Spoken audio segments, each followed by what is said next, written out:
Pravljica o osličku Trmku. Ia, ia, ia, je prav lepa melodija. Je nekega jutra s prostrane kraške planote veselo zarigal mlad osliček in se zvedavo zazrl v dal lesketajočega se morskega obzorja. Ke, joj, kakšno strašansko in neumno dretje. Le kaj sem zagrešil, da moram dan na dan poslušati to razglašeno petje. Je v nizkem preletu s hreščajočim glasom potarnal star beli galeb. Ti ptič neolikani, krivoklun zanikrni, ti si neumen, da slišiš travo rasti, mu je osliček jezno odvrnil. Očka je dejal, da smo osli najbolj preudarne in pametne živali, ti pa znaš samo drugim hrano krasti. Pa kaj še? Mu galeb ni mogel ostati dolžan.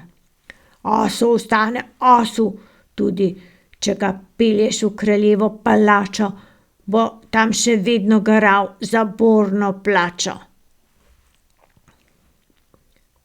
Ia, ia, ia, kakšna traparija! Jaz sem namreč potomec imenitnega afriškega divjega osla in moji predniki so celo pomagali graditi piramide v Egiptu, je osliček kar zacepetal od besa.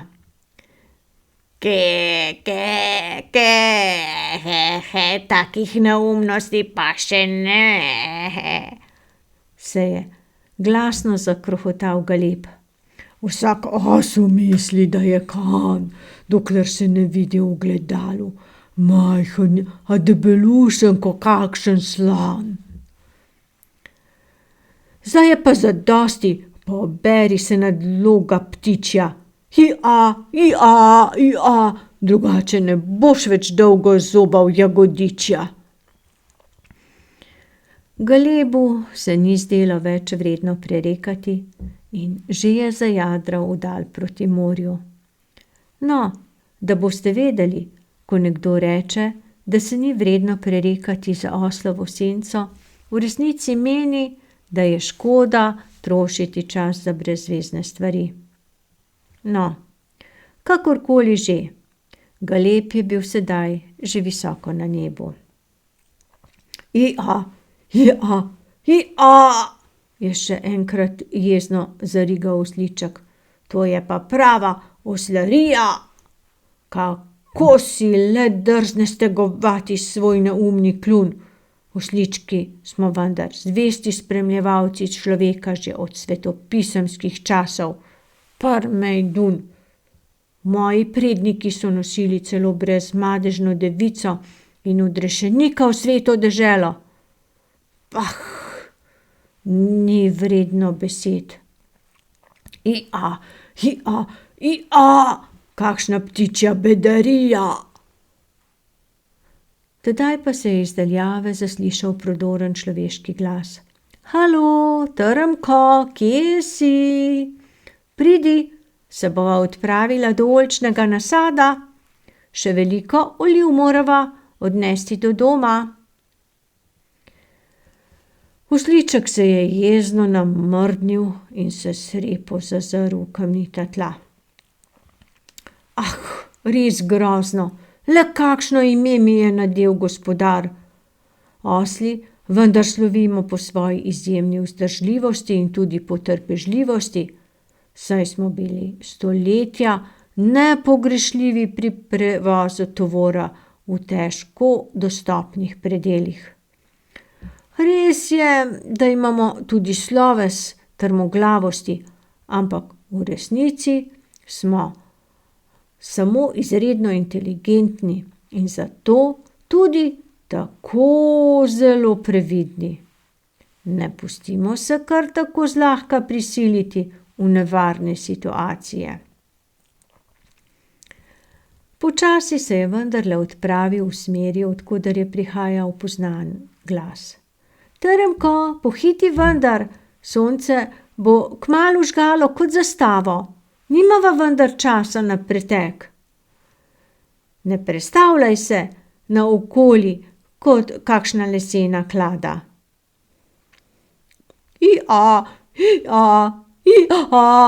Stalno me komandira. Bo pa moral biti malo bolj prijazen do mene, drugače bo kar sam tovoril svoje olive, se je Trmko skorajda raztogotil. Danes me vsi nervirajo že od ranega jutra. Trnko je bil že odrasel samček, po postavi veliko manjši od konja. Imel je tudi krajše noge, a izredno krepko telo. Njegova ušesa so bila obrobljena s črnim robom, dolga in gibčna in izjemno velika. Z njimi je lahko zaznaval zvoke tudi na večji razdalji. Imel je mehko, gosto rjavo dlako, ki ga je pozimi ščitila pred mrazom in ostro kraško burjo. Obraz je bil prijazen, a tudi nekoliko otožnega pogleda, kar je nenazadnje kar značilno za to vrsto živali. Imel je čisto bel gobček, njegova griva je bila kratka in pokončna, kot pri mnogih divjih kopitarjih. Seveda, namesto drobnih prstkov so nogice krasila zelo čvrsta kopita, s katerimi je lahko uspešno premagoval še tako ostro in nasekano skalovje. In tudi njegov rep je bil čisto drugačen od konjskega, prav nič konšat in zgolj z majhnim šopkom dlake na koncu.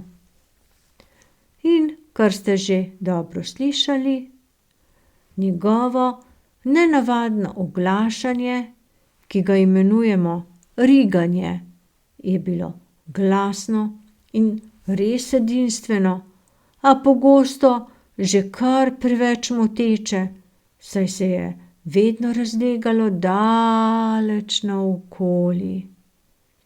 No, osličkom se tudi dela velika krivica, ko na primer kakšen nevzgojeni mulc nemarno rigne po dobrem obroku, se to sliši zelo grdo in do kraja neokusno, ampak čisto isti uporabljeni izraz v resnici meče slabo luč na osličkovo oglašanje, ki je konec koncev res veličastno. No, pa se še kasneje vrnemo k tej temi. Trmko, daj premakni že svoje lene nogice, nabrusi malo svoja kopita, je gospodar nestrpno povzdignil svoj glas in se osličku nejevoljno odpravil nasproti. Ne kriči na osla, če hočeš, da gre naprej, je Trmko jezno zaškrtal z zobmi. Ta stari pregovor nas uči, da se potrpljenje in razumevanje pogosto izkažeta za boljši način kot pa vpitje in dretje. Dosti mi je vsega, sedaj pa se res ne premaknem več nikamor. In že se je vkopal s svojimi kopiti, trmasto povesil glavo, ter začel nepremično buliti v tla. No, pa smo spet tu, kaj ti je zopet krona padla z glave ali kaj, se je razbesnel gospodar, ter Trmka začel vleči za uzde. Nič ni pomagalo, minilo je že več kot 10 minut, pa se nista premaknila niti za 5. Sonce je neusmiljeno žgalo in gospodar si je pričel živčno brisati potne srage z obraza. Vedel je, da s silo ne bo prišel nikamor. Nejevoljno je segel v svojo torbo, iz nje izvlekel sočno jabolko ter ga skesano ponudil Trmku. No, okrepčaj se malo, saj sva prijatelja, kaj ne, moj dragi osliček?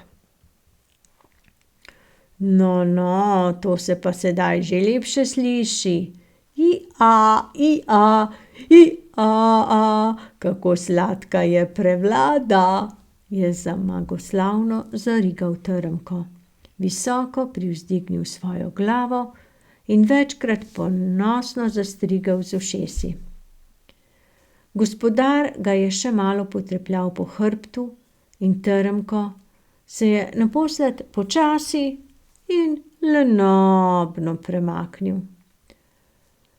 Natovorila sta zvrhane košare oliv, ki jih je kmet Trmku pritrdil bočno po eno na vsaki strani. Za nameček pa se je utrujeni gospodar zbasal kar poprek na njegov hrbet in ga nato na skalnati poti vsako tolikokrat še malo požgečkal z drobno šibo. Kako izkoriščevalsko, porečete, ampak saj ne boste verjeli. Osel ima namreč veliko prednosti pred konjem. Ti kopitarji so neverjetno močni, včasih lahko prenesejo skoraj polovico svoje telesne teže. In tudi prehranjujejo se preprosto in skromno. Najpogosteje živijo zgolj od trave, zelišč in lubja, sposobni pa so prebaviti skoraj vse, kar je užitnega. So izredno simpatične in družabne živali. Osli so tudi dosti manj občutljivi in veliko bolj vzdržljivi, vendar pa bolj muhasti ter napadalni kot njihovi daljni sorodniki konji. Z lahkoto premagajo neprehodne terene, kjer še tako veličastni in močni žrebci obnemorejo in omagajo. Navzlic ogromnemu bremenu je Trmko hitro in stopicljaje odbrzel po ozki skalnati stezici. Ko sta se pričela spuščati proti vasi, sta morala prečiti kar nekaj skalnatih prelomov in Trmko je prav mojstrsko premagoval še tako težke izzive. Nenadoma pa je sunkovito odskočil in se komaj ujel na robu prepadne pečine, da so se olive kar raztresle po skalovju. Ja, in lastnik je komaj ujel ravnotežje in če se ne bi čvrsto oklenil Trmkove grive, bi kaj hitro pristal na kamnitih tleh. Le kaj za vraga ti je danes, Trmko? To tvoje trmoglavljenje naj bo nekoč stalo še lastne glave, je zakričal, a nič ni pomagalo. Osliček je obstal kot vkopan. Zdajci pa se je iz skalnate razpoke pred njima prikazala ogromna kača s 4 vzdolžnimi črtami na hrbtu in jima pričela lenobno prečiti pot. Ojoj, tako gromozanskega stvora pa še nisem videl, je zaprepadeno zajecljal kmet. Kača je bila res ogromna. Prav zastrašujoče se je zvijala in drsela čisto blizu Trmkovih kopit. Bila je dolga vsaj 2,5 metra in njena pojava ter premikanje bi še pri tako velikem koronjaku vzbudila nepopisen strah in trepet. Ja, progasti Goš je naš največji plazilec, a na srečo ni strupin, si je oddahnil gospodar. A vendar so se mu od prestanega strahu še vedno močno tresle hlače. Ta kača je pri nas izredno redka, le na Primorskem jo včasih opazijo na kakem suhem in osončenem skalnatem predelu. Znajde pa se tudi v travi in zna celo plezati po drevju kot kakšen afriški udav. Saj bi me skoraj kap. Seveda, sedaj je pa gospodar zopet pameten in poln lastne samohvale, se je v mislih razburil Trnko. Če bi bil to pa nevarni ubijalec kačon Modraz, se nama bi pa bolj slabo pisalo. Res je kar polovico manjši od tele zverine, ampak strupenjača je res huda, takoj napade in te piči. In njegov ugriz je lahko smrtonosen. Nikamor več se ne premaknem, je trmasto zarigal. To bi bila res polomija. Ko je naposled tudi gožev rep izginil med skalovjem, je kmet pričel previdno pobirati raztrešene olive po okolici ter prijazno prigovarjati Trnku. No, res si preudarno ravnal, moj dragi osliček, in si se še pravočasno ustavil. Resnično bi se lahko z vsem tovorom zvalila v prepad. Ampak kaj ne bi sedaj počasi, res počasi le krenila naprej? Znano je, da oslovska zloglasna trma tudi te živali in njihove jezdece varuje pred nevarnostjo. Osli pa so še posebno znani tudi po tem, da so zelo potrpežljivi in da zaupajo ljudem, ki jih poznajo. In Trnko ni bil nobena izjema. Vendar je zopet trmasto vztrajal pri svojem in se namenoma ni hotel premakniti niti za dolžino svojega kopita. Gospodar je pričel že obupavati, potem pa se mu je nenadoma utrnila dobra zamisel. Počasi je iz vreče vzel sočno rdeče jabolko in ga pričel grizljati. Res počasi, z užitkom, ugriz za ugrizom. Trnko je radovedno dvignil ušesa.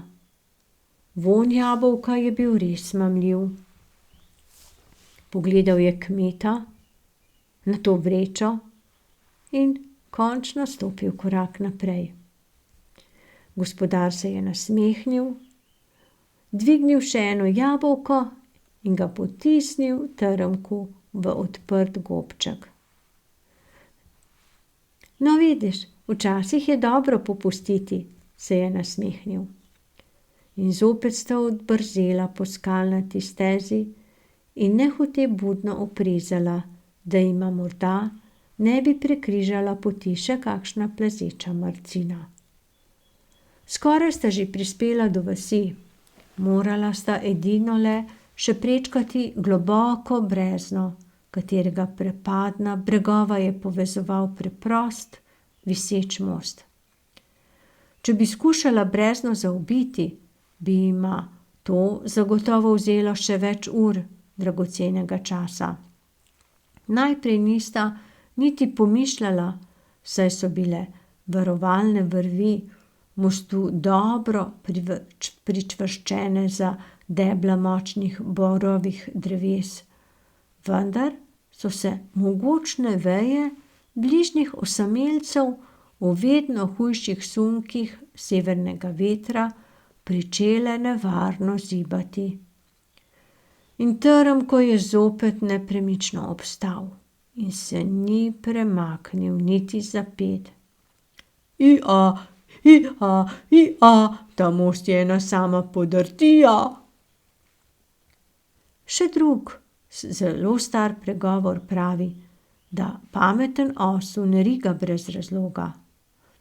To lahko pomeni tudi, da modri ljudje govorijo le, kadar imajo kaj pametnega in pomembnega povedati. No, stari kmet pa se je zopet ves nejevoljen zagrabil za glavo. Trnka je imel rad, a zdelo se mu je, da včasih pretirava. Pa kaj te je zopet obsedlo? Saj ne prideva domov še do večera, če bova šla tako po polžje naprej, je vzdihoval nad njegovo trmoglavostjo. Res je, ko rečemo, da gre osel samo enkrat na led.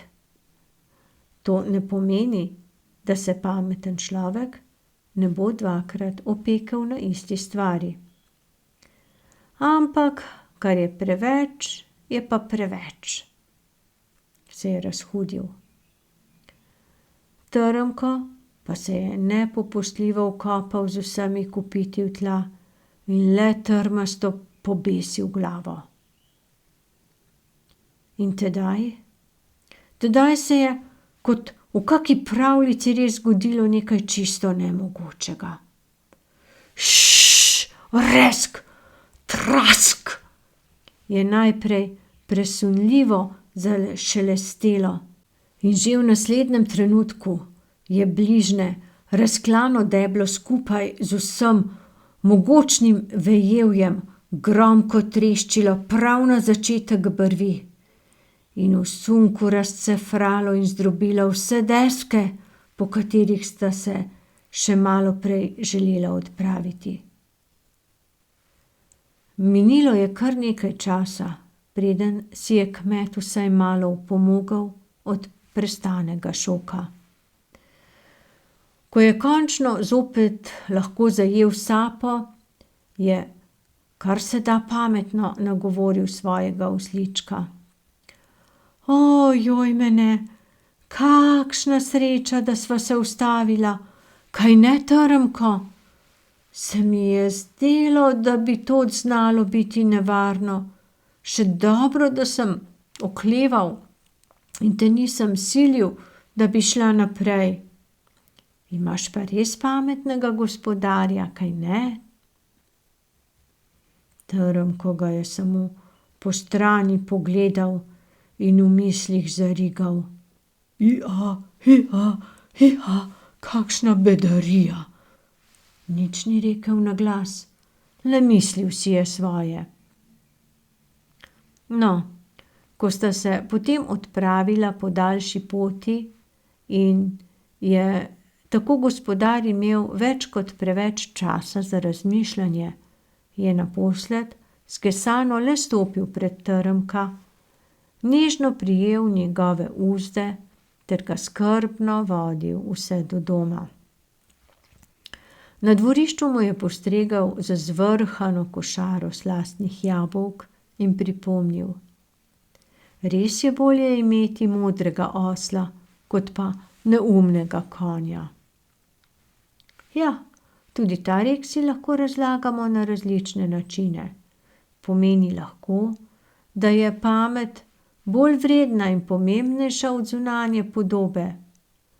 Nakazuje pa tudi na to, da zunanje okoliščine ne spremenijo bistva nekega posameznika. Vse od takrat, ko se je skoraj podrl most, se tudi kasneje Trmko in gospodar nista kaj dosti spremenila. Gospodar si je še vedno prilaščal zasluge za vse, kar so morda naredili in ustvarili drugi, Trmko pa tudi ni bil nič manj trmast, a je spoznal, da včasih malo prilagodljivosti prinese tudi sladke nagrade. In tako se je rodila tudi nova osličkova modrost. Trma je dobra, dokler ne zagrizeš v sočno jabolko življenja. Še ena ljudska modrost pa pravi sledeče: ko osu rigne, ga slišijo prav vsi. To ne pomeni samo, da ljudje takoj opazijo, ko nekdo kvasi neumnosti, ampak tudi to, da močne besede ali prava dejanja lahko takoj pritegnejo tudi pozornost tistih, ki cenijo dobra dela, saj je oslovo oglašanje res prodorno in nezamenljivo.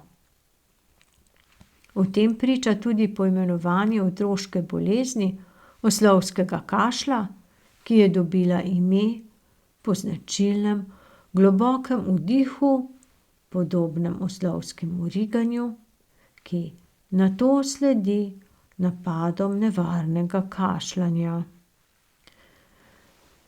No, prigoda o trmku nas nauči še marsikaj drugega.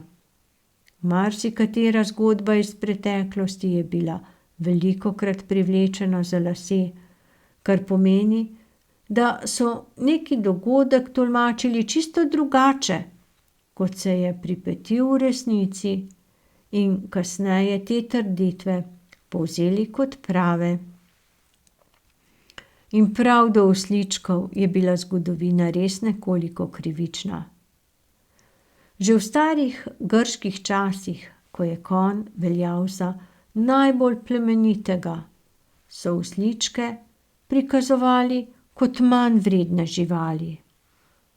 Posledično so se le-ti na trgu prodajali za smešno nizke cene, zato so jih tudi največkrat kupovali le najrevnejši in obubožani, kar je slabo mnenje premožnih prebivalcev, ne glede na vse dobre lastnosti osličkov, le še poslabšalo. Če si imel oslička namesto konja, si bil prej ko ne takoj proglašen za siromaka in zaradi trmoglavosti živali tudi za lastnika zgolj zabitega in neumnega osla. Še do nedavnega so bile tudi v šolah tako imenovane oslovske klopi, kamor so posedali učence, ki se niso pridno učili. Največja zabava je bila, da so komu iz papirja izrezali velika oslovska ušesa, pripeli so jih na glavo porednega učenca, da bi ga s tem pred vsemi sramotili. Iz pripovedi smo spoznali, da je bil trmka vse prej kot kaka neumna žival. Če bi se malo pošalili, bi lahko celo dejali, da izraz "ti si pa res en osel" nikakor ne bi smel biti zmerljivka, ampak bi kvečjemu moral veljati za veliko čast in pohvalo. Ti si resničen osel, pravi genij, ki mu po pameti ni para daleč naokoli. Tudi umetna inteligenca po meni slovi. No, sedaj pa se bomo od trmka lepo poslovili. Mogoče pa ga naslednjič zopet srečamo kot zmagovalca na kakšni oslovski dirki ob morju, ali pa ga boste morda slišali, ko se vam bo ob ranem jutru oglasil iz daljave.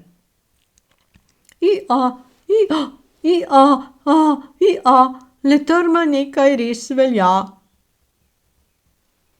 In naše pripovedi je konec.